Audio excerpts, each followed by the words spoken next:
दुपारी 2 वाजेच्या सुमारास आम्हाला काही नागरिकांनी डायल 112वरती कॉल केला आणि इंदापूर ते टेंभुर्णी रोडवरील शहापाटी या ठिकाणी एक ट्रॅक्टर चालक आहे आणि तो ट्रॅक्टर आस्था म्हणजे वाकडं तिकडं चालवतो आहे, काहीतरी प्रकार वेगळा दिसतो असं जागरूक नागरिकांनी आम्हाला कळवलं। त्यावरून आमच्या डी अधिकारी API स्मिता पाटील मॅडम यांनी तात्काळ त्याच्यामध्ये याच्यात काहीतरी वेगळा प्रकार आहे असं गृहीत धरून आमचे पोलीस कॉन्स्टेबल नंदू जाधव आणि गोडगे यांना तात्काळ त्यांच्यासह त्या दोघांसह ह्या त्या ठिकाणी गेल्या आणि तिथं पाहिल्यानंतर एक इसम ट्रॅक्टर वाकडं तिकडं चालवत होता आणि त्याच्याकडे पाहिल्यानंतर यांच्या लक्षात आलं की तो दारू पिलेला असावा, म्हणून त्याला ताब्यात घेतलं। दारू पिल्यामुळे एखादा अपघात होऊ शकतो, जीवितहानी मालमत्तेची हानी होऊ शकते, म्हणून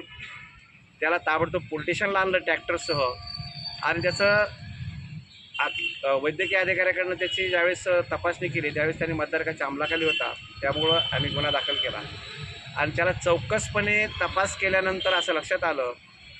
की हा दारू पिलेला आहे, परंतु हे जे ट्रॅक्टर आहे हे ट्रॅक्टर त्याने सातारा जिल्ह्यातल्या खंडाळा पोलीस स्टेशनच्या हद्दीतून चोरून आणलेला आहे आणि अधिक चौकशी केली असता हा अट्टल चोर आहे, म्हणजे दारुड्या निघाला अट्टल चोर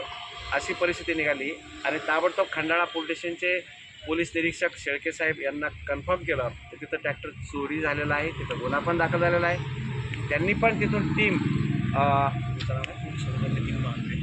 पोलीस हवालदार नितीन महांगरे यांची टीम या ठिकाणी पोहोचवली आणि तोपर्यंत आम्ही चौकशी केली असता हे अट्टल चोर आहे, तर सातारा, सोलापूर आणि बीड या ठिकाणच्या ह्या चोऱ्या उघडकीस येण्याची शक्यता आहे। तर तिकडे गुन्हा दाखल असल्यामुळे आमच्याकडे दारू पिऊन वाहन चालवणे हा गुन्हा दाखल झालेला आहे, तरी आम्ही खंडाळा पोलीस